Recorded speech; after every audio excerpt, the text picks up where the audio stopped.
हाँ भाई, आप सभी को मेरा नमस्कार। तो देखो, हम जो है आपको पता होगा कि एल्किल हैलाइड कंप्लीट कर चुके। देन उसके बाद जो आपका एरिल हैलाइड था, एरिल हैलाइड में भी एक वीडियो आपने कंप्लीट कर लिया। एरिल हैलाइड के पहला जो वीडियो था उसमें आपने पढ़ा था एरिल हैलाइड का जनरल इंट्रोडक्शन, उसके बनाने की विधि, और रासायनिक अभिक्रियाओं में 3 रासायनिक अभिक्रिया आपने पढ़ ली थी। पहली इनकी इलेक्ट्रॉन स्नेही प्रतिस्थापन अभिक्रिया, दूसरी उसकी धातु के साथ अभिक्रिया, और तीसरी थी उसकी रिडक्शन रिएक्शन यानी कि अपचयन अभिक्रिया। अब एरिल हैलाइड की जो चौथी रासायनिक अभिक्रिया है उसको आज पढ़ेंगे, और वो है चौथी रासायनिक अभिक्रिया इनकी नाभिक स्नेही प्रतिस्थापन अभिक्रिया, न्यूक्लियोफिलिक सब्स्टिट्यूशन रिएक्शन। तो आप क्या करो भाई, पेन कॉपी निकालो और एक एक चीज को पॉइंट टू पॉइंट लिखते हुए चलो। सारी चीजें आपको 101% समझ में आती चलेगी, बेशर्ते आप ध्यान से समझो चीजों को और हर चीज को लिखते हुए चलो भाई, ठीक है। तो आज पढ़ना स्टार्ट करते हैं। एरिल हैलाइड का सेकंड वीडियो है भाई आपका, और हेडिंग डालिएगा एरिल हैलाइड की नाभिक स्नेही प्रतिस्थापन अभिक्रिया। ध्यान दीजिएगा भाई, नाभिक स्नेही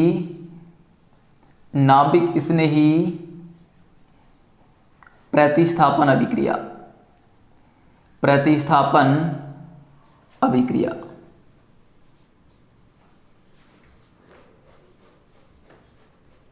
ठीक है भाई। ये फोर्थ रासायनिक अभिक्रिया, फोर्थ केमिकल रिएक्शन है आपके एरिल हैलाइड की नाभिक स्नेही प्रतिस्थापन अभिक्रिया। अब देखो हम क्या करते हैं, सबसे पहले तो ये समझ लेते हैं कि इस नाभिक स्नेही प्रतिस्थापन अभिक्रिया का मतलब क्या है। देन इसके बाद अलग अलग चीजों को हम स्टडी करेंगे। देखो सबसे पहले तो हम ये समझते हैं कि नाभिक स्नेही प्रतिस्थापन अभिक्रिया क्या है, और उससे भी पहले हमको ये वर्ड समझ में आना चाहिए कि नाभिक स्नेही का मतलब क्या है। इस नाभिक स्नेही का मतलब क्या है। देखो भाई, हम एक चीज पढ़ते हैं 11वीं क्लास में, अभिकर्मक कि अभिकर्मक क्या होते हैं, रिएजेंट। देखो अभिकर्मक वो स्पीसीज होती है जो क्रियाकारक पर आक्रमण करती है, यानी कि वो स्पीसीज जो क्रियाकारक पर आक्रमण करती है उसको हम क्या बोलते हैं, अभिकर्मक बोलते हैं। देखो भाई, और नॉर्मली अभिकर्मक आपके 2 प्रकार के होते हैं।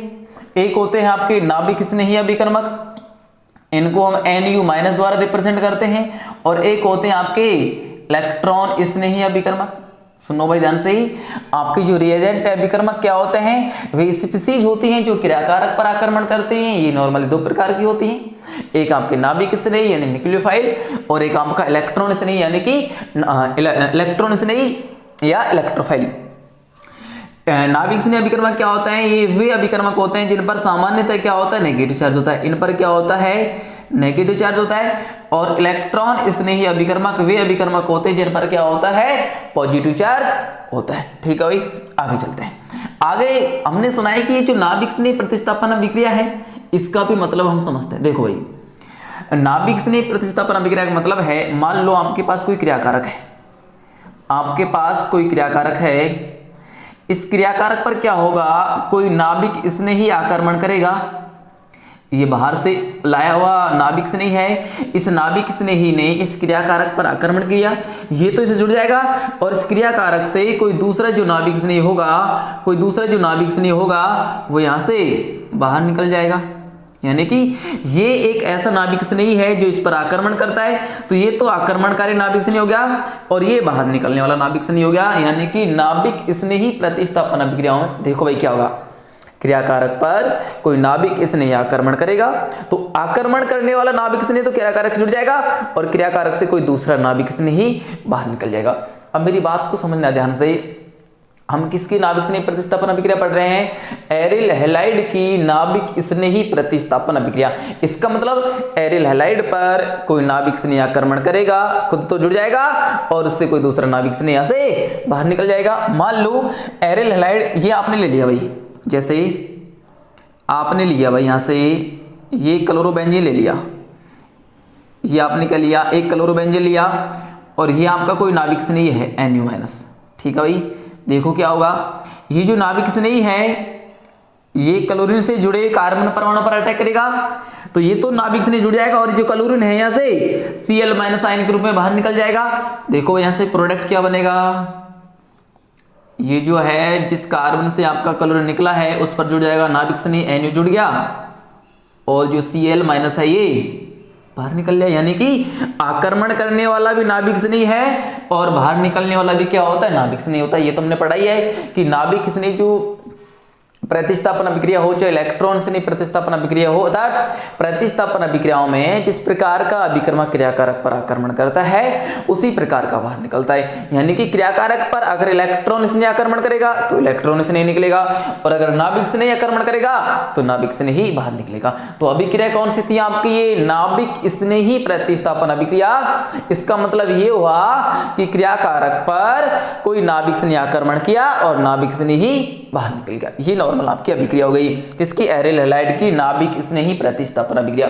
अब काम की बात सुनिएगा भाई, काम की बात ये है, सुनो, यहां से क्वेश्चन ऐसे आता है कि जो आपके एरिल हैलाइड होते हैं, जो आपके एरिल हैलाइड होते हैं, इनकी जो क्रियाशीलता होती है, एरिल हैलाइडों की जो क्रियाशीलता होती है नाभिक स्नेही प्रतिस्थापन अभिक्रिया के प्रति, नाभिक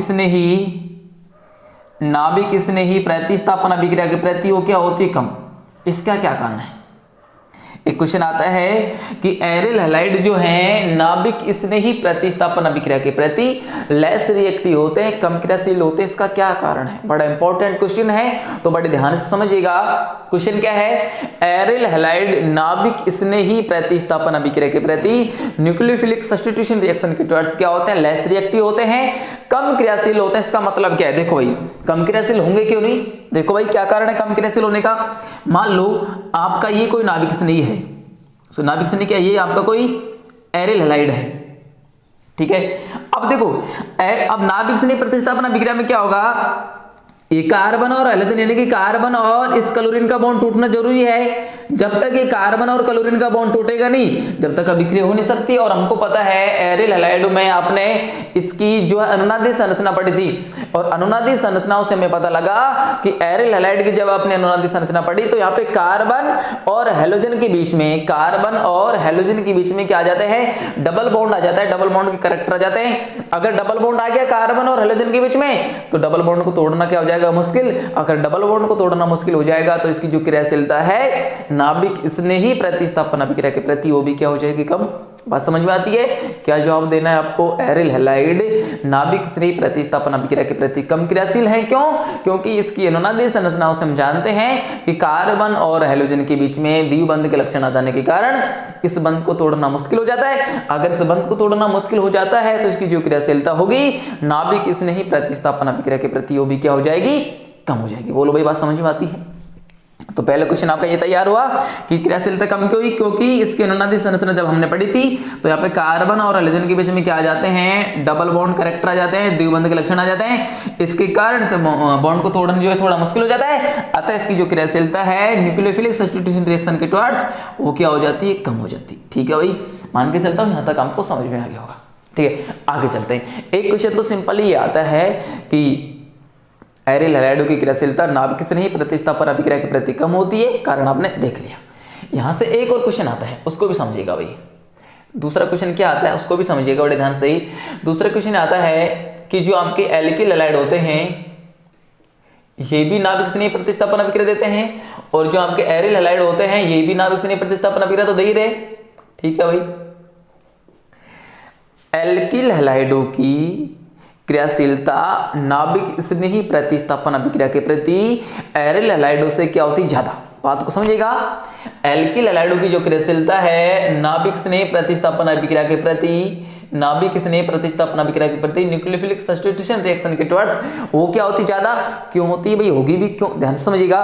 क्योंकि एल्किल हैलाइड में तो क्या होता है भाई, एल्किल का मतलब कोई कार्बन है और ये आपका हैलोजन है, यानी कि एल्किल हैलाइड में तो कार्बन और हैलोजन के बीच में सिंगल बॉन्ड होता है, जबकि यहाँ पे क्या होता है, कार्बन और हैलोजन के बीच में क्या होता है, डबल बॉन्ड के कैरेक्टर आ जाने के कारण इस बॉन्ड को तोड़ना थोड़ा मुश्किल होता है, जबकि यह सिंगल बॉन्ड होने के कारण ये बॉन्ड आसानी से टूट जाता है। अतः हम कह सकते हैं कि एल्किल हैलाइड जो होते हैं नाभिक स्नेही प्रतिस्थापन अभिक्रिया के प्रति एरिल हैलाइडों से क्या होते हैं, अधिक क्रियाशील होते हैं, ज्यादा क्रियाशील होते हैं। तो यहाँ से दो क्वेश्चन आपके पास पूछे जाते हैं भाई। एक तो एरिल हैलाइडों की जो क्रियाशीलता है नाभिक स्नेही प्रतिस्थापन अभिक्रिया के प्रति कम होती है, कारण आपने समझ लिया। दूसरा क्वेश्चन ऐसे पूछा जाता है कि एल्किल हैलाइडों की क्रियाशीलता एरिल हैलाइडों से ज्यादा होती है, नाभिक स्नेही प्रतिस्थापन अभिक्रिया के प्रति वो क्यों होती है। ठीक है भाई, अब ये तो आपने पढ़ा कि ये जो कम क्रियाशील है, बट इनकी जो अगर अभिक्रिया करवाई जाए तो कुछ विशेष परिस्थितियों में इनकी अभिक्रिया हो जाती है। और विशेष परिस्थिति क्या होनी चाहिए यहाँ पे, तापमान का मान अधिक होना चाहिए, तापमान का मान अधिक होना चाहिए और दाब का मान भी क्या होना चाहिए, अधिक होना चाहिए। यानी कि एक हाई टेम्परेचर पर और हाई प्रेशर पर जो एरिल हैलाइड होते हैं ये नाभिक स्नेही प्रतिस्थापन अभिक्रिया दे सकते हैं। अब एग्जाम्पलों की बात करें कि कौन कौन सी रासायनिक अभिक्रिया हैं एरिल हैलाइडों की नाभिक स्नेही प्रतिस्थापन अभिक्रिया। जो देखो भाई, पहली अभिक्रिया, मान लो आपने लिया ये आपका क्लोरोबेंजीन, ठीक है भाई, ये लिया क्लोरोबेंजीन, इसकी अभिक्रिया करवाया आपने अमोनिया के साथ, यहाँ पे लिया आपने Cu2, ठीक है भाई, इसके आपने 2 मोल लिए, इसके भी 2 मोल लिए, और यहाँ पे जो आपका टेम्परेचर होगा वो होगा 475 केल्विन टेम्परेचर और दाब भी हाई प्रेशर होगा, उच्च दाब होगा यहाँ पे, ठीक है। देखो अब यहाँ से क्या होगा, इस NH3 से एक H और एक NH2 मिल सकता है, तो यहाँ पे 2 NH3 हैं, तो यहाँ से हमको क्या मिलेंगे भाई, 2 तो NH2 मिल जाएंगे और 2 ही H मिल जाएंगे, ठीक है। अब एक क्लोरोबेंजीन में एक क्लोरीन है तो 2 क्लोरोबेंजीन में 2 क्लोरीन हमारे पास होंगे, ठीक है। 2 क्लोरीन यहाँ से निकलेंगे, 2 H यहाँ पे हैं, तो ये क्या हो जाएगा 2HCl। देखो भाई, 2 क्लोरीन 2HCl बन गया, और 2 जो NH2 है ये क्लोरीन के स्थान पर लेके आते क्या बन जाएगा भाई, एनिलीन बन जाएगा। एनिलीन के 2 मोल यहाँ से हमको मिलेंगे, ठीक है भाई, ये बन गया आपका एनिलीन। और देखो आपने पढ़ी भी है सेंडमेयर अभिक्रिया में, आपने एनिलीन काम में लिया था, ये बात नॉर्मली बता रहा हूँ। जब आपने किसकी अभिक्रिया पढ़ी थी, ये एरिल हैलाइड बनाने की विधि पढ़ी थी भाई, वहाँ पे क्या काम में लिया था, एनिलीन। यानी कि एनिलीन से आपने बेंजीन डाइएजुनियम क्लोराइड बनाया था, उसके बाद हमने अलग अलग प्रकार के क्या बनाए थे, एरिल हैलाइड बनाए थे, आपको पता होगा भाई, ठीक है। यानी कि क्लोरोबेंजीन से आपने क्या बना लिया, एनिलीन बना लिया। साथ में क्या बनेगा, देखो भाई 2 H हैं, एक HCl में 1 H होता है, 2 HCl में 2 H है, एक ऑक्सीजन है, और हमको पता है 2 हाइड्रोजन और एक ऑक्सीजन मिलकर क्या बना लेता है, एक जलकणु बना लेता है, तो यहाँ से एक जलकणु बन जाएगा। बोलो भाई, बात समझ में आती है। दूसरी बात, 2 कॉपर है, 2 क्लोरीन है, तो यहाँ से क्या बन जाएगा, Cu2Cl2। ये हुई अभिक्रिया कंप्लीट। यानी कि हाई टेम्परेचर पर हाई प्रेशर पर क्या बना, क्लोरोबेंजीन से आपने एनिलीन का निर्माण कर लिया। अगली बात करते हैं, पहली अभिक्रिया हुई नाभिक स्नेही प्रतिस्थापन अभिक्रिया क्लोरोबेंजीन की। दूसरी अभिक्रिया सुनो भाई, दूसरी अभिक्रिया यह है, यदि इस क्लोरोबेंजीन की अभिक्रिया हम करवाते हैं, इसके भी यहाँ पे 2 मोल काम लेने पड़ेंगे भाई, दूसरे नंबर की अभिक्रिया है, इसके 2 मोल काम में लिए, और यहाँ पे ले लिया हमने 2CuCN कॉपर साइनाइड। तो देखो Cl हटाओ, CN जोड़ दो सीधा, ये क्या किया भाई आपने, CN जोड़ दिया 2, और ये 2Cu और 2Cl क्या बन जाएगा, Cu2Cl2। यहाँ पे भी आप 475 केल्विन टेम्परेचर काम मिलेंगे, हाई प्रेशर काम मिलेंगे, ठीक है भाई। हमको पता है नॉर्मल टेम्परेचर प्रेशर पर रासायनिक अभिक्रिया नहीं होती है, क्योंकि एरिल हैलाइड जो होते हैं इनकी जो क्रियाशीलता होती है कम होती है, अतः एक अभिक्रिया करवाने पर एक विशेष कंडीशन आपको काम में लेनी पड़ेगी, हाई टेम्परेचर लेना पड़ेगा और हाई प्रेशर लेना पड़ेगा, नॉर्मल अभिक्रिया नहीं होगी। आगे तीसरी रासायनिक अभिक्रिया भी हम पढ़ते हैं। अगर आपको क्लोरोबेंजीन से क्या बनाना है भाई, फिनॉल बनाना है, तो इसकी अभिक्रिया किसके साथ करवानी पड़ेगी, NaOH के साथ करवानी पड़ेगी। यहाँ पे आपका जो टेम्परेचर लेना पड़ेगा हमको 625 केल्विन टेम्परेचर पर उच्च दाब काम में लेना पड़ेगा, तो NaOH ऐसे निकाल दो और क्या बन जाएगा आपका, फिनॉल बन जाएगा भाई। देखो ये क्या बन गया आपका, फिनॉल बन गया, और ये आपका NaCl बाहर निकल गया।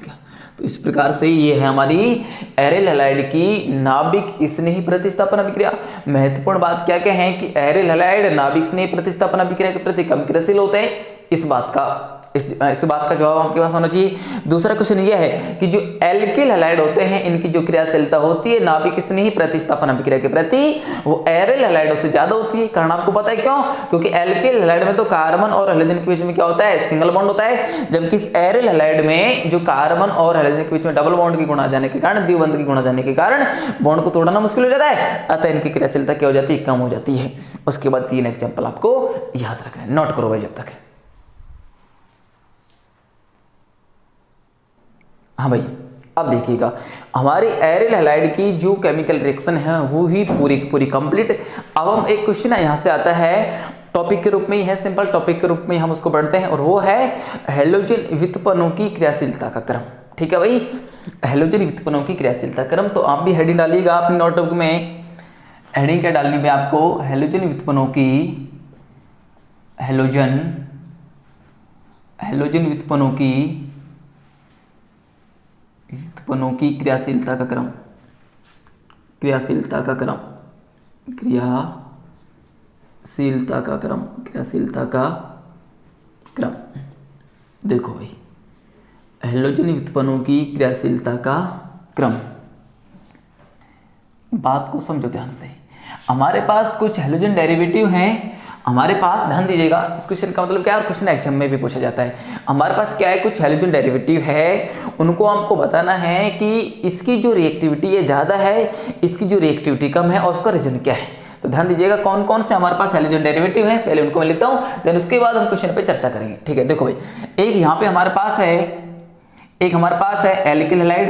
देखो भाई एक हमारे पास एल्किल हैलाइड, एल्किल हैलाइड आप जानते ही हैं क्या होता है भाई, बोलो RX। एक क्या हमारे पास एल्किल हैलाइड RX। दूसरा जो हैलोजन डेरिवेटिव है हमारे पास वो है हमारे पास एक एरिल हैलाइड। दूसरा कौन सा है भाई, एरिल हैलाइड, एरिल हैलाइड। ये क्या होता है, बेंजीन के ऊपर वो हैलोजन परमाणु जोड़ दो। और तीसरा हमारे पास है benzyl halide, benzyl halide, benzyl halide.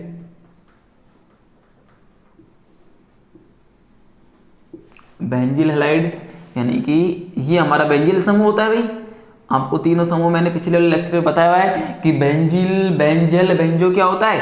देखो ये बेंजिल समूह है, यहाँ पे कोई हैलोजन जोड़ दिया तो ये क्या हो जाएगा, बेंजिल हैलाइड। यानी कि अब देखो क्वेश्चन हमारा ये है कि 3 हैलोजन डेरिवेटिव हैं, तीनों में से हमको बताना है कि तीनों में से SN1 अभिक्रिया के प्रति, SN1 अभिक्रिया के प्रति कौन तो ज्यादा क्रियाशील है और कौन कम क्रियाशील है। देखो भाई हम दो क्या अलग अलग चर्चा करते हैं। अब ये क्वेश्चन तो आपने पढ़ लिया कि एल्किल हैलाइड में से और एरिल हैलाइड में से, एल्किल हैलाइड में से और एरिल हैलाइड में से जो हमका एल्किल हैलाइड है, जो हमका एल्किल हैलाइड है इसकी क्रियाशीलता क्या होती ज्यादा।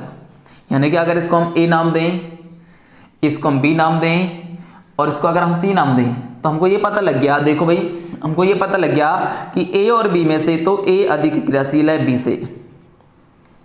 बोलो भाई पता लगा, अभी पढ़ा है हमने कि अगर A और B की रिएक्टिविटी की तुलना करें तो जो आपका A है यानी कि जो एल्किल हैलाइड है उसकी क्रियाशीलता क्या होती है, ज्यादा होती है एरिल हैलाइड से।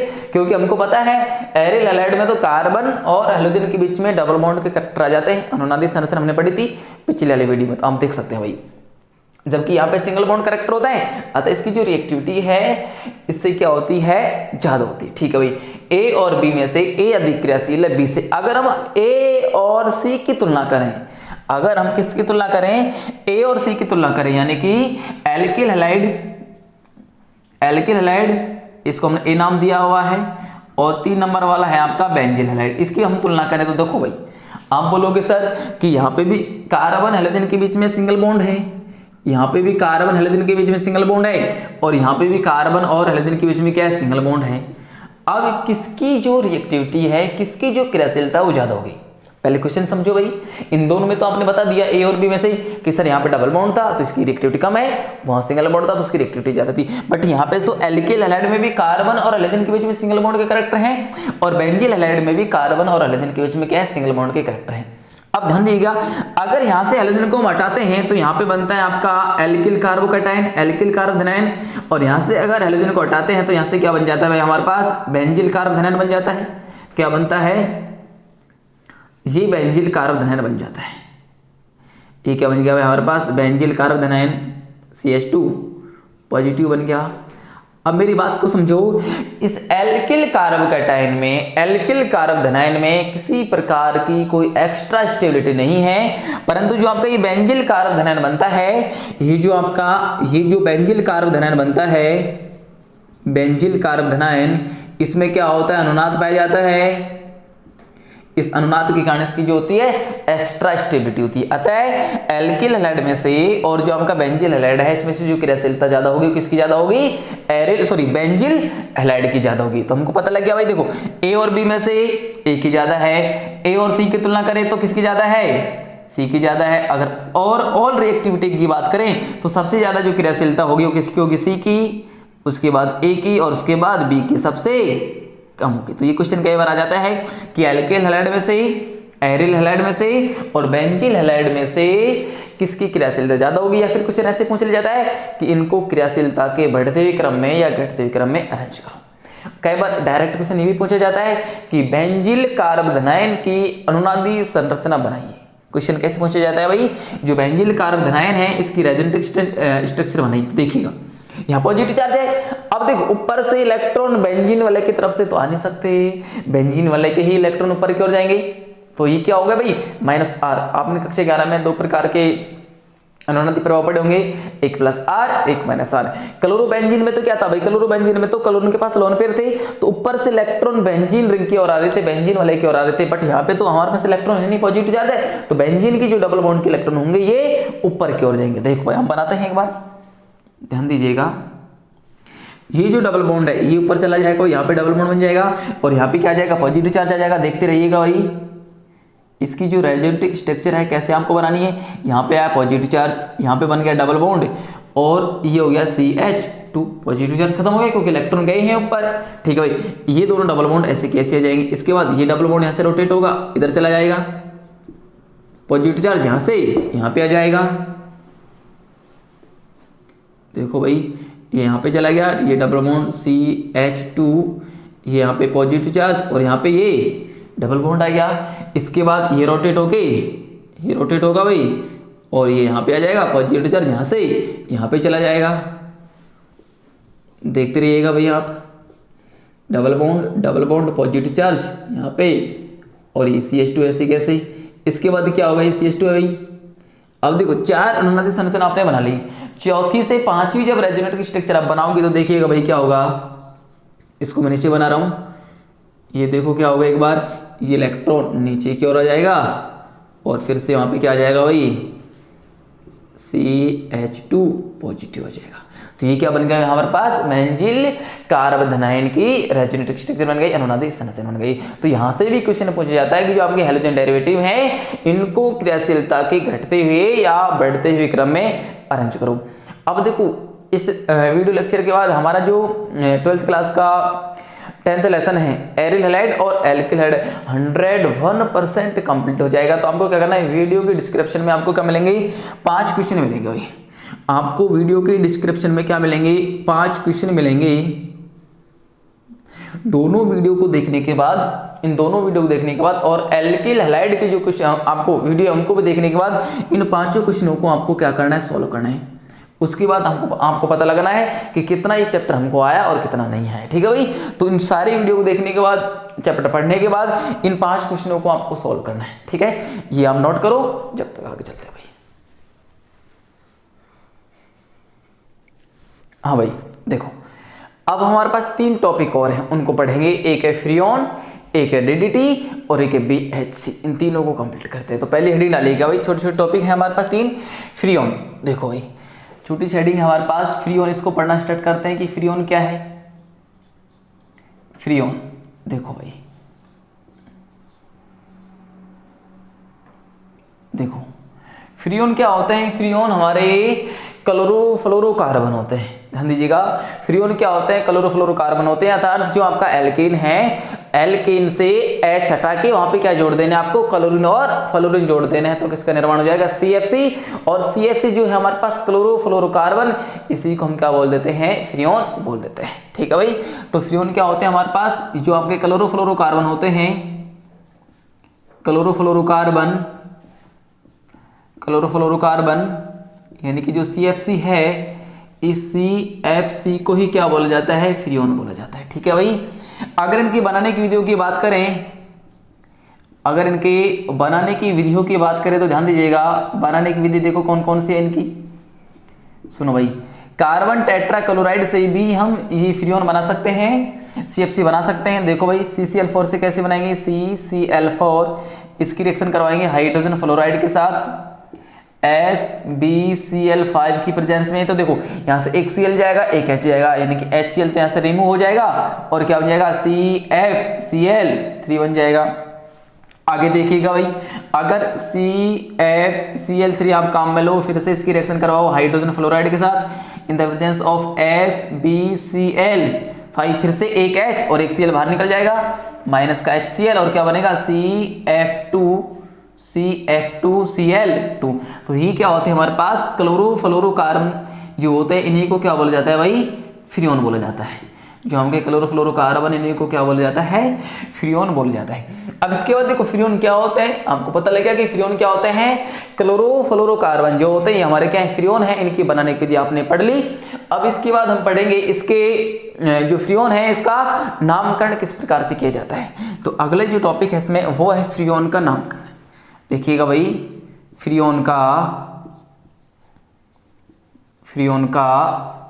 नामकरण, नोमेनक्लेचर ऑफ फ्रियोन। देखो भाई ध्यान दीजिएगा, फ्रियोन का जो नामकरण है वो होता है फ्रियोन XYZ। फ्रियोन का नामकरण क्या होता है, फ्रियोन का नाम क्या होता है, फ्रियोन XYZ। अब यहाँ पे X का मतलब क्या है, Y का मतलब क्या है और Z का मतलब क्या है, ये हमको समझना है। फ्रियोन कोई सा भी फ्रियोन आ जाए आपके पास, इनका भी नाम हम लिखेंगे, पर ध्यान दीजिएगा भाई फ्रियोन का नाम क्या होगा, फ्रियोन X, Y और Z। अब यहाँ पे X का मतलब है कि फ्रियोन के फॉर्मूले में जितने भी कार्बन हैं उनमें से क्या कर देना है, एक कम कर देना है। X का मतलब क्या है, the number of carbon atom minus का 1। Y का मतलब क्या है, number of hydrogen atom plus 1। और Z का मतलब क्या है, नंबर ऑफ फ्लोरीन के एटम। तो XYZ का मतलब हमको समझ में आ गया होगा भाई। XYZ का मतलब क्या होगा, यहाँ पे X का मतलब है कि फ्रियोन के फॉर्मूले में जितने कार्बन होंगे उनमें से एक कम कर देना है। अर्थात फ्रियोन के फॉर्मूले में मान लो 2 कार्बन है तो 1 रखना है, एक भी कार्बन नहीं है तो 0 रखना है। यहाँ पे Y का मतलब number of hydrogen atom plus 1, यानी कि अगर एक हाइड्रोजन है तो 2 रखेंगे, एक भी नहीं है तो 1 रख देंगे, और जितनी फ्लोरीन है उतनी की उतनी क्या रख देंगे, Z की तरफ रख देंगे। अब देखो एग्जाम्पल के तौर पर हम लिखते हैं इन दोनों का नाम। मान लो पहले लिखा आपने CFCl3, तो इसका नाम क्या हो जाएगा भाई, फ्रियोन। X की जगह क्या रखेंगे भाई, नंबर ऑफ कार्बन एटम -1, यानी कि इसमें तो एक ही कार्बन है, तो अगर एक में से भी एक चला गया तो कितना बचेगा, 0, तो फ्रियोन 0। और Y का मतलब क्या है, नंबर ऑफ हाइड्रोजन एटम +1, इसमें तो एक भी हाइड्रोजन नहीं है, एक हम एक्स्ट्रा जोड़ के चलते हैं हाइड्रोजन के लिए, तो कितना जाएगा, 0, 1 आ गया Y के स्थान पर। और Z के स्थान पर क्या जाएगा, जितने फ्लोरीन है उतने कितने फ्लोरीन है इसमें, एक, तो ये हो जाएगा 0, 1, 1। इसका नाम क्या हो गया भाई, CFCl3 का फ्रियोन 0, 1, 1। इसी प्रकार से CF2Cl2 का नाम देखिए भाई क्या होगा, फ्रियोन। X का मतलब नंबर ऑफ कार्बन एटम -1, इसमें भी एक ही कार्बन है तो कितना जाएगा, 0। Y का मतलब क्या है, नंबर ऑफ हाइड्रोजन एटम +1, एक भी हाइड्रोजन नहीं है तो आ जाएगा 1। और Z का मतलब नंबर ऑफ फ्लोरीन, तो कितना जाएगा, 2। तो इसका नाम क्या हो गया भाई, फ्रियोन 0, 1, 2। बोलो भाई, बात समझ में आती है। इस प्रकार से हम क्या करते हैं, फ्रियोन का नामकरण करते हैं। तो फ्रियोन में 2 चीजें हमने पढ़ी कि क्या होते हैं और इनके बनाने की विधि, और तीसरा इनका नामकरण। आगे चलते हैं भाई, आगे पढ़ते हैं हम फ्रियोन के गुण, कि फ्रियोन के क्या क्या गुण है। फ्रियोन के गुण देखो भाई, फ्रियोन क्या होता है, रंगहीन गंधहीन पदार्थ होता है। गुणों में क्या लिखना है, ये रंगहीन होता है और क्या होता है, गंधहीन होता है। इतनी सी बात आपको याद रखनी है। देन इसके बाद इसके उपयोग आपको याद रखने हैं कि फ्रियोन के क्या क्या उपयोग है। तो ध्यान दीजिएगा, इसके जो उपयोग हैं वो सुनिएगा। फ्रियोन का पहला उपयोग है अक्रिय विलायक के रूप में, इसका उपयोग किया जाता है। दूसरा है रेफ्रिजरेटर और जो एयर कंडीशनर होते हैं उनमें भी फ्रियोन का उपयोग किया जाता है। ध्यान दीजिएगा, फ्रियोन जो है रंगहीन गंधहीन यौगिक होता है, पदार्थ होता है। और अगली खास बात, ये क्या होता है, बहुत ज़्यादा स्थायी होता है भाई। ये क्या होता है, बहुत ही स्थायी होता है, बहुत अत्यधिक ताप पर भी क्या होता है, ये स्थायी होता है। मतलब स्थायी अधिक होने का मतलब इसकी जो क्रियाशीलता होती है क्या होती है, बहुत कम होती है, यानी कि ये बहुत कम क्रियाशील होता है, बहुत कम क्रियाशील होता है। उपयोगों में क्या लिखना है, अक्रिय विलायक के रूप में, और रेफ्रिजरेटर और एयर कंडीशनर में क्या किया जाता है, इसका उपयोग किया जाता है। अब देखो खास बात ये है, ठीक है अच्छी बात है, इसका रेफ्रिजरेटर और एयर कंडीशनर में इसका यूज हो रहा है, बट इसके दुष्प्रभाव भी हैं, इसके हमको नुकसान भी हैं। तो जो फ्रीऑन है ये वातावरण पर क्या क्या दुष्प्रभाव हमारा रखता है, क्या क्या इसका दुष्प्रभाव, उसको हम पढ़ते हैं। तो अगली हेडिंग डालेगा भाई फ्रीऑन का वातावरण पर प्रभाव, फ्रीऑन का वातावरण पर प्रभाव। देखो फ्रीऑन क्या करता है, सूर्य से जो आने वाली हानिकारक विकिरणें हैं उनको कौन रोक लेता है भाई, उसमें जो समताप मंडल में जो आपकी क्या है ओजोन परत है, वो सूर्य से आने वाली जो आपकी पराबैंगनी किरणें हैं, हानिकारक जो किरणें हैं, अल्ट्रावायलेट रेज जो है उनको रोक लेता है। बट ये फ्रीऑन क्या करता है, जो आपकी ओजोन परत है उसको नुकसान पहुंचाता है। अगर ओजोन परत को नुकसान होगा तो सूर्य से आने वाली जो विकिरण है वो तो सीधे हमारे पास आएंगी, जिससे क्या होगा, हमको नुकसान होगा। तो ये क्या करता है फ्रीऑन, इसका जो मुख्य नुकसान है वो क्या है, ये क्या करता है, ओजोन परत को नुकसान पहुंचाता है, ओजोन परत को नुकसान पहुंचाता है, उसमें क्षय करता है। अगर ओजोन परत को नुकसान होगा तो सीधी सी बात है सूर्य से जो आने वाली हानिकारक विकिरणें हैं वो पृथ्वी तक सीधी आएंगी, जिससे हमारे ऊपर क्या होगा, उसका गलत इफेक्ट पड़ेगा। ठीक है, देखो कैसे जो फ्रीऑन है ओजोन परत का क्षय कैसे करता है उसको समझते हैं। मान लो ये फ्रीऑन है आपका CFCl3। सबसे पहले तो जब ये समताप मंडल मिल जाएगा, क्योंकि इसका क्षोभमंडल वगैरह में कुछ होता नहीं है, क्योंकि अधिकता ही है, वहां तक ये पहुंच गया। अब वहां पे हमारे पास क्या, सूर्य का प्रकाश है, अल्ट्रावायलेट लाइट है, तो अल्ट्रावायलेट लाइट जो है इसको तोड़ करके Cl मुक्त मूलक और CFCl2 मुक्त मूलक में बदल देती है। अब जो Cl मुक्त मूलक है ये ओजोन के साथ रिएक्ट करता है और क्या बना लेगा, एक तो क्लोरीन मोनोऑक्साइड बना लेगा और एक क्या बना लेगा, O2 बना देगा। तो देखो ओजोन को किस में ब्रेक कर दिया, O2 में ब्रेक कर दिया। अब के बाद जो आपका ClO है, ये जो ClO है फिर से ओजोन के साथ रिएक्ट करेगा और फिर क्या बन जाएगा Cl डॉट, यानी कि Cl मुक्त मूलक, और फिर से क्या बन जाएगी ऑक्सीजन बन जाएगी, तो फिर से क्या बनेगा Cl डॉट, Cl मुक्त मूलक बन गया। अभी लगातार अभिक्रिया होती रहती है, लगातार अभिक्रिया होने के बाद लगातार ओजोन परत का क्या होता रहता है, क्षय होता रहता है, लगातार ओजोन परत को क्या होता रहता है, नुकसान होता रहता है। तो इसी प्रकार से जो आपका ये फ्रीऑन है ओजोन परत में क्या कर देता है, क्षय कर देता है। अगर ओजोन परत को नुकसान होगा तो सीधी सी बात है सूर्य से जो आने वाली हानिकारक विकिरणें हैं वो पृथ्वी तक सीधे आएंगी और यहाँ पे क्या होगा, उसका बहुत बड़ा गलत प्रभाव पड़ेगा। ठीक है भाई, तो ये हमने पढ़ा फ्रीऑन क्या होता है, फ्रीऑन बनाने की विधि, फ्रीऑन का नामकरण, फ्रीऑन के गुण, इसके उपयोग और इस पर मतलब फ्रीऑन का पर्यावरण पर प्रभाव। ठीक है, इस प्रकार से ये हमारा फ्रीऑन क्या हुआ, कंप्लीट। आगे हमारे पास DDT है और क्या है, BHC, इसको भी पढ़ेंगे। जब तक इसको हम क्या करो भाई, नोट कर लो आराम से। हाँ भाई, अब देखो अब पढ़ते हैं हम DDT को और BHC को। तो इसके बाद नई हेडिंग डालेगा भाई DDT।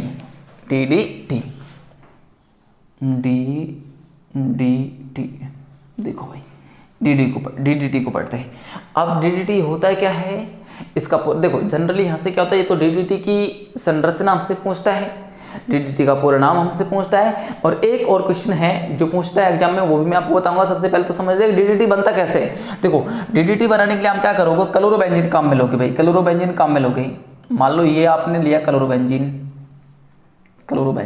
ये क्या ले लिया भाई आपने, क्लोरोबेंजीन ले लिया, यहाँ पे मैं H लगा सकता हूँ, ठीक है। और एक और मॉलिक्यूल लिया मैंने क्लोरोबेंजीन का, ये ले लिया भाई H, और ये क्या ले लिया मैंने Cl, यानी कि ये लिए क्लोरोबेंजीन की रिएक्शन करवाओगे आप क्लोरल के साथ। और क्लोरल को आपने जब क्या पढ़ा था, क्लोरोफॉर्म पढ़ा था, उस समय पढ़ा था क्लोरोफॉर्म अभिक्रिया में, आपने पढ़ा था क्लोरल क्या होता है, क्लोरल होता है हमारा CCl3CHO, यानी कि जो आपका ये होता है CH डबल बॉन्ड ऑक्सीजन और ये CCl3, ये क्या होता है हमारा क्लोरल होता है भाई, क्लोरल CCl3CHO को हम क्या बोलते हैं, क्लोरल। यानी कि जब क्लोरोबेंजीन की अभिक्रिया क्लोरल के साथ सांद्र H2SO4 की उपस्थिति में की जाती है, तो जल के अणु का क्या होता है, निष्कासन होता है H2O बाहर निकलता है और किसका निर्माण होता है, DDT का निर्माण होता है। देखो भाई यहाँ से H2O बाहर निकल जाएगा, H2O, और ऐसे कैसे दोनों कार्बनों को इस कार्बन के साथ आपको जोड़ देना है। देखिएगा भाई क्या बनेगी यहाँ से स्ट्रक्चर Cl, ये बेंजीन वाला बन जाएगी यहाँ पे, देखते जाओ भाई, नीचे भी Cl, ये फिर बेंजीन वाले आई हमारी, और ये क्लोरल का कार्बन रहा, ये क्लोरल का कार्बन CH, Cl, C और C, ये क्या बन गया हमारा DDT। ठीक है, देखो क्या हुआ, जब क्लोरोबेंजीन की अभिक्रिया क्लोरल के साथ शांत H2SO4 की उपस्थिति में करवाई तो H2 कण निकला और इन दोनों कार्बनों को हमने इस कार्बन के साथ कनेक्ट कर दिया तो क्या बन गया DDT। अब DDT का पूरा नाम सुनिए का भाई, देखो मान लो ये हो गया हमारा पैरा, और इस कंडीशन को अगर मुख्य माने तो ऑर्थो मेटा पैरा, और तो ये मुख्य हो गया ऑर्थो मेटा पैरा, तो एक को हमने मान लिया पैरा, एक को मान लिया पैराडाइस। तो ध्यान दीजिएगा पैरा पैराडाइस डाइक्लोरो, दो क्लोरीन है तो नाम सुनिएगा भाई, para paradise dichloro, dichloro diphenyl, diphenyl, diphenyl trichloro, 1 2 3 3 chlorine है तो क्या हो जाएगा ट्राइक्लोरो, ट्राइक्लोरो